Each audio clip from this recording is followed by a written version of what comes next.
La impactante razón por la que Dios se llevó a Elías vivo. Hay historias que terminan y hay otras que simplemente se detienen. Pero lo que ocurrió con Elías no fue un final, fue algo completamente distinto. En toda la historia bíblica, solo unos pocos hombres escaparon a la muerte. No hubo tumba, no hubo cuerpos, no hubo despedida. Solo un momento y luego desaparecieron de la tierra.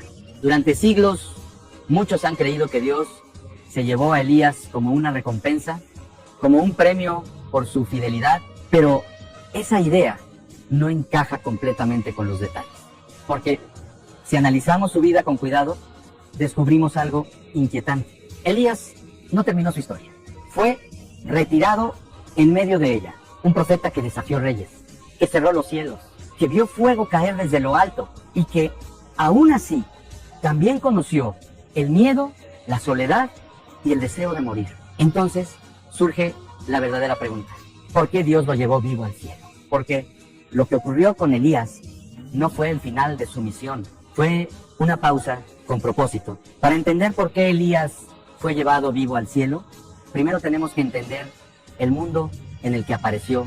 Israel ya no era una sola nación. Después de la muerte de Salomón, el reino se había fracturado en dos partes: al norte, Israel; al sur, Judá. Pero esta división no fue solo política, fue espiritual. El norte comenzó a alejarse progresivamente de las instrucciones que habían sido establecidas desde los tiempos de Moisés.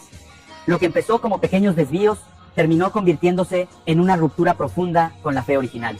Y entonces llegó uno de los momentos más críticos de toda su historia. El trono del reino del norte estaba ocupado por Acab, un rey que no solo continuó los errores de sus antecesores, sino que los llevó mucho más lejos. Su matrimonio con Jezabel cambió completamente el rumbo espiritual de la nación. Jezabel no adoraba al Dios de Israel. Ella servía a Baal, una deidad asociada con la lluvia, la fertilidad y las tormentas. Y lo que hizo no fue simplemente practicar su fe en privado. Instaló el culto a Baal dentro del mismo sistema de poder. Financió sacerdotes, mandó construir templos y, lo más grave, persiguió y eliminó a quienes seguían siendo fieles al Dios de Israel. La idolatría ya no era un problema oculto, era una política de Estado. Cientos de sacerdotes comían a la mesa de la reina. Mientras tanto, los profetas verdaderos eran perseguidos, escondidos o asesinados. Israel estaba viviendo una sustitución total. No era solo que habían dejado de adorar a Dios, habían reemplazado completamente su identidad espiritual. Y es en ese escenario oscuro, distorsionado, casi irreversible, cuando aparece Elías. No hay introducción, no hay genealogía, no hay historia previa. Simplemente aparece un hombre del desierto, sin título oficial, sin respaldo institucional, sin ejército, sin influencia política, solo con un mensaje. Y ese mensaje no era negociable. Elías no llegó para adaptarse al sistema, no llegó para dialogar con la idolatría, no llegó para suavizar la verdad, llegó para confrontarla directamente. Porque cuando una nación cambia su fundamento espiritual, no necesita ajustes, necesita una ruptura. Y eso es exactamente lo que estaba a punto de comenzar. La primera vez que Elías aparece en la historia, no lo hace con una introducción, lo hace con una sentencia. Se presenta directamente ante Acab, el hombre más poderoso del reino, y pronuncia palabras que cambiarían el destino de toda la nación.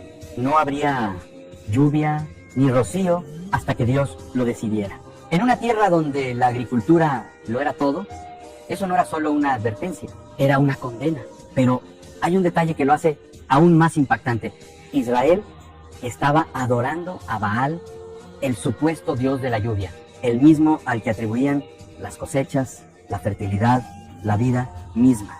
Y ahora, frente a ese sistema, Elías declaraba algo claro: el cielo no respondería. No era solo una sequía física, era una confrontación directa entre dos creencias. ¿Quién tenía realmente el control del cielo? Después de pronunciar ese mensaje, Elías desaparece.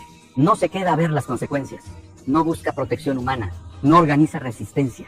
Recibe una instrucción y la obedece. Se retira a un lugar oculto, lejos del poder, lejos de la persecución, junto a un arroyo en una zona apartada. Allí comienza uno de los periodos más extraños de su vida.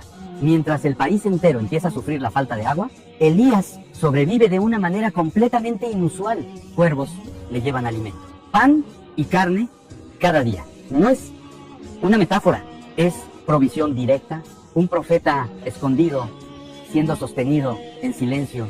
Pero ese lugar, ese refugio, no era permanente. Con el tiempo, el arroyo se seca. Y aquí ocurre algo que rompe completamente cualquier expectativa. Dios no lo envía a un palacio, no lo lleva a un grupo de fieles, no lo esconde entre su propio pueblo. Lo envía fuera de Israel, a una ciudad extranjera, a un territorio relacionado con la misma influencia que había corrompido al reino. Allí, en medio de la escasez, Elías llega a la casa de una viuda, una mujer sin recursos, sin respaldo, sin esperanza. Cuando él la encuentra, ella está recogiendo leña para preparar su última comida. Tiene lo justo para comer una vez más con su hijo y luego morir. Y es en ese momento cuando todo cambia. Porque el mismo hombre que anunció sequía sobre una nación, ahora será instrumento de provisión en medio de la nada. La harina no se acaba. El aceite no se agota.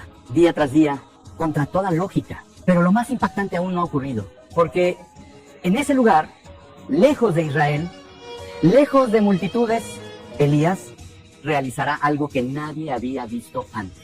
Algo que marcaría un antes y un después. Lo que ocurre después no sucede en un templo. No ocurre frente a multitudes.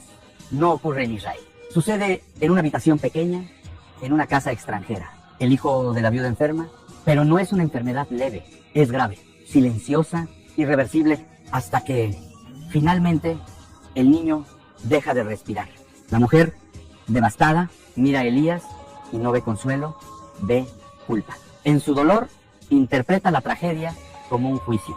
Pero lo que Elías hace en ese momento cambia completamente el curso de la historia.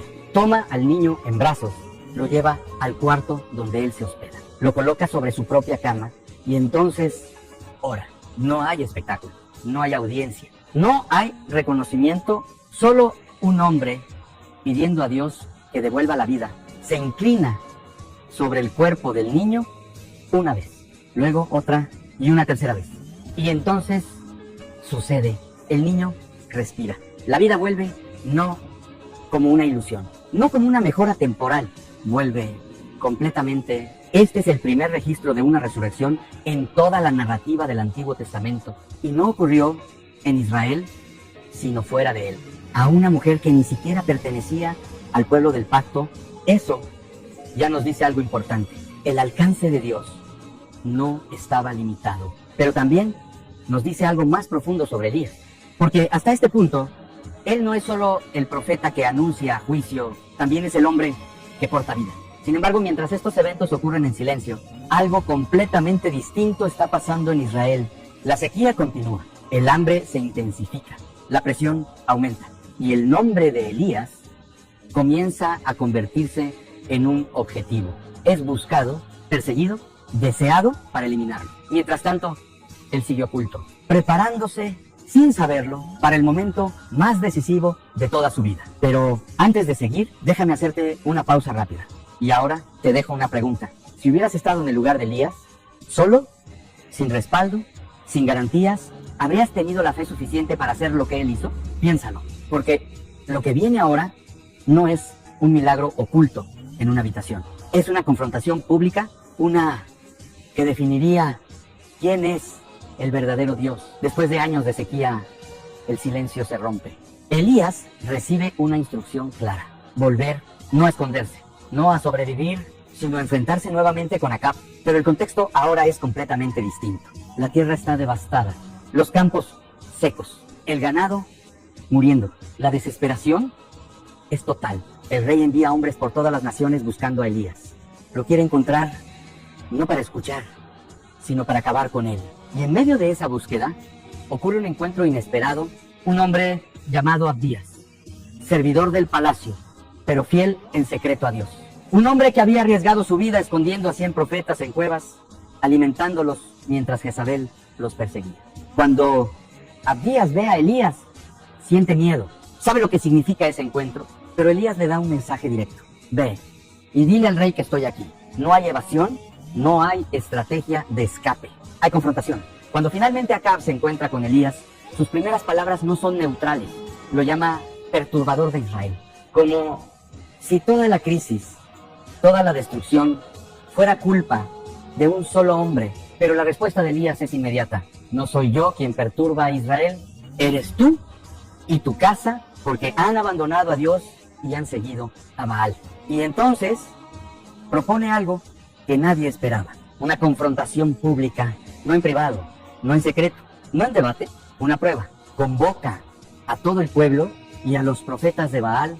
El lugar, el Monte Carmelo, un punto elevado, visible, cargado de historia espiritual. Allí, frente a todos, se decidiría algo fundamental. No solo quién tenía razón, sino quién tenía poder. El desafío era simple: 2 altares, 2 sacrificios, ningún fuego humano. El Dios que respondiera con fuego, ese sería reconocido como el verdadero. Los profetas de Baal aceptan, son cientos. Elías está solo, pero no duda. Y entonces comienza el ritual. Desde la mañana, los sacerdotes de Baal invocan, gritan, danzan, se esfuerzan. Las horas pasan y no ocurre nada. Ni una chispa, ni una señal, ni una respuesta. El cielo permanece cerrado. Y mientras el tiempo avanza, la tensión crece. Porque todos están mirando, todo Israel está presente. Y lo que está en juego no es solo una creencia, es la verdad. Y ahora llega el turno de Elías. Cuando llega el turno de Elías, todo cambia. No levanta la voz desesperadamente, no repite palabras sin sentido, no entra en un frenesí como lo habían hecho los profetas de Baal durante horas. Hace algo mucho más significativo. Se detiene y reconstruye.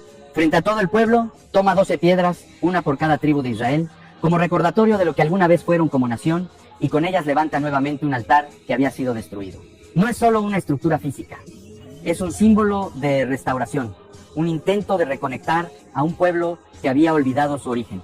Después, prepara el sacrificio, coloca la leña, ordena todo con precisión, y entonces hace algo completamente inesperado. Pide que traigan agua, no una vez, sino 3 veces. Empapan el altar, empapan la leña, empapan el sacrificio, hasta que todo queda completamente cubierto. El agua corre alrededor y llena incluso la zanja que había sido cavada. Humanamente, cualquier posibilidad de encender fuego ha sido anulada. No hay truco posible, no hay margen para la duda. Y entonces, en medio de ese silencio cargado de tensión, Elías ora, no grita, no se desespera, solo habla con claridad. Pide que Dios responda, no solo para demostrar poder, sino para que el pueblo entienda, para que sus corazones vuelvan. Y en ese instante, el cielo responde, fuego desciende, no solo consume el sacrificio, consume la leña, las piedras, el polvo y hasta el agua. No queda absolutamente nada. Es una respuesta total, innegable, imposible de explicar de otra manera. El pueblo cae rostro en tierra. No hay discusión, no hay debate, solo una declaración colectiva. El Dios de Elías es el verdadero. Ese momento define todo. La sequía de años, la confrontación, la tensión acumulada, todo converge en ese instante. Y como consecuencia, los profetas de Baal son eliminados. El sistema que había dominado espiritualmente a Israel comienza a desmoronarse, pero la historia no termina ahí.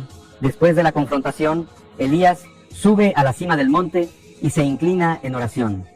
Envía a su siervo a mirar hacia el horizonte 1 vez, 2 veces, 3 veces, hasta 7. Y es en ese último intento cuando aparece una señal mínima, una nube pequeña, del tamaño de una mano, elevándose desde el mar. Para cualquiera sería insignificante. Para Elías era suficiente, da la orden. La lluvia viene. Y así, después de años de cielo cerrado, la tierra vuelve a recibir agua. Todo parece haber terminado. Victoria total, confirmación absoluta. Un momento que debería marcar el punto más alto en la vida de un profeta. Pero lo que ocurre después, nadie lo esperaba. Porque el mismo hombre que acababa de ver fuego caer del cielo, está a punto de huir. La victoria en el Monte Carmelo había sido absoluta. Elías había demostrado, frente a todo el pueblo, que el Dios que servía respondía con poder real. El fuego había descendido del cielo, la lluvia había regresado después de años, y la nación entera había sido testigo de ese momento. Todo parecía indicar que ese era el punto más alto de su historia, el momento en que todo cambiaba para siempre. Pero no fue así, porque apenas unas horas después, Jezabel recibe la noticia de lo ocurrido, se entera de la derrota de sus profetas, de la humillación pública de su sistema, y responde de la única forma que conoce, con una amenaza directa. envía un mensaje a Elías dejando claro que su destino sería el mismo que el de aquellos que habían sido ejecutados. Y es aquí donde ocurre algo que rompe completamente las expectativas. El mismo hombre que había estado solo frente a cientos, huye, no responde, no se enfrenta, no argumenta, simplemente se va, sale del territorio, atraviesa regiones, deja atrás todo lo que conocía, hasta llegar al extremo sur, al límite del desierto, y allí, cuando ya no hay ciudades, cuando ya no hay caminos, cuando ya no hay nadie, se detiene. Se sienta bajo un árbol, y en ese lugar, completamente solo, expresa algo que nadie habría imaginado después de lo que había vivido. Pide morir, reconoce su cansancio, reconoce su límite, dice que no es mejor que los que vinieron antes que él. Y en ese momento, el profeta que había cerrado los cielos ya no quiere seguir. Este instante revela algo profundo.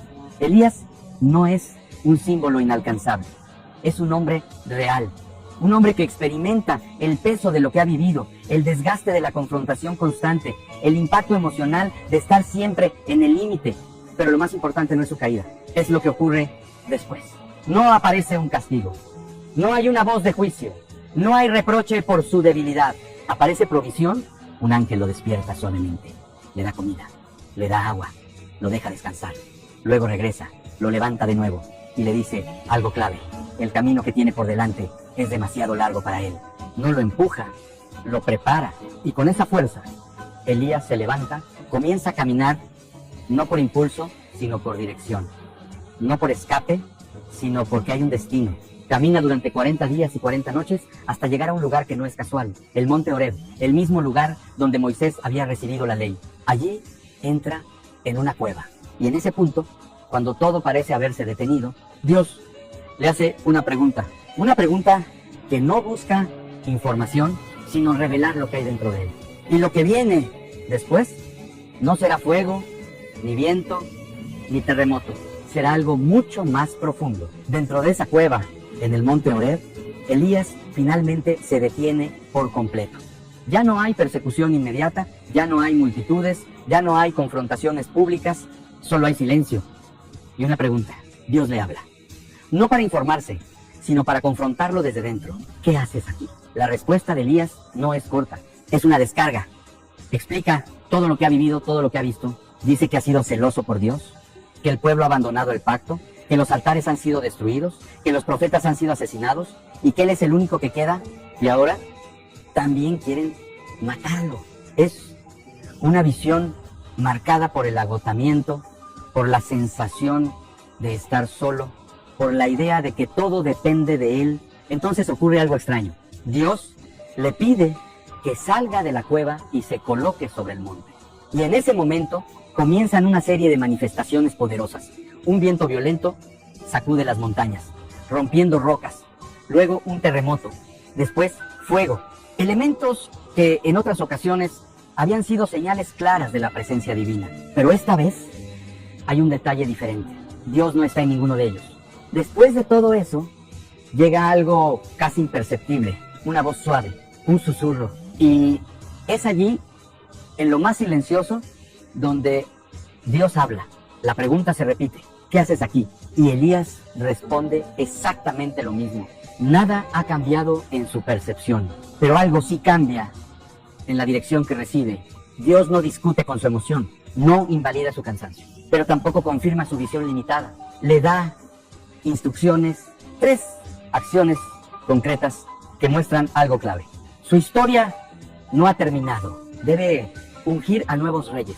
Debe activar procesos que transformarán la historia política de Israel. Y lo más importante, debe preparar a alguien más.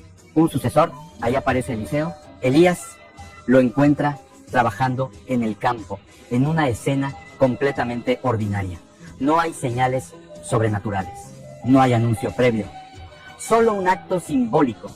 Coloca su manto sobre él. Y con ese gesto transfiere su llamado. Eliseo entiende inmediatamente. Deja todo atrás. No negocia. No retrasa su decisión. Se despide de su familia. Sacrifica lo que tenía y sigue a Elías. Desde ese momento ya no está solo. Pero hay algo más profundo ocurriendo aquí. Elías, el hombre que había pedido morir, ahora está formando a alguien que continuará después de él está invirtiendo en el futuro. Está aceptando que su rol no es eterno, pero tampoco es inútil. Y esto nos acerca poco a poco a entender algo fundamental. Porque si su misión estaba siendo transferida, si había un sucesor preparado, si su trabajo estaba continuando, entonces su salida de este mundo no iba a ser una retirada por agotamiento. Iba a ser otra cosa, algo distinto, algo que no encaja con un final normal. Porque la historia de Elías no se estaba cerrando, se estaba preparando para algo más. El final de la historia de Elías no comienza como un final. No hay enfermedad, no hay despedida formal, no hay señales de que su vida esté llegando a su límite. Hay movimiento. Elías camina y no lo hace solo. A su lado está Eliseo. Van de un lugar a otro, Gilgal, Betel, Jericó, hasta llegar al Jordán. En cada punto ocurre algo curioso. Grupos de profetas se acercan a Eliseo y le dicen lo mismo. Ese día su maestro será quitado. Eliseo lo sabe, pero decide no separarse. Permanece, y ese detalle es importante, porque este no es un momento improvisado. Es un momento conocido, anunciado, esperado. Cuando finalmente llegan al Jordán, Elías toma su manto, golpea las aguas y el río se abre. Ambos cruzan en seco. Es un eco del pasado. Un recordatorio de que lo que está a punto de ocurrir está conectado con algo mucho más grande que ellos. Al otro lado, Elías le hace una última pregunta a Eliseo. ¿Qué quieres que haga por ti antes de ser tomado? Y la respuesta no es material, no es emocional, es espiritual.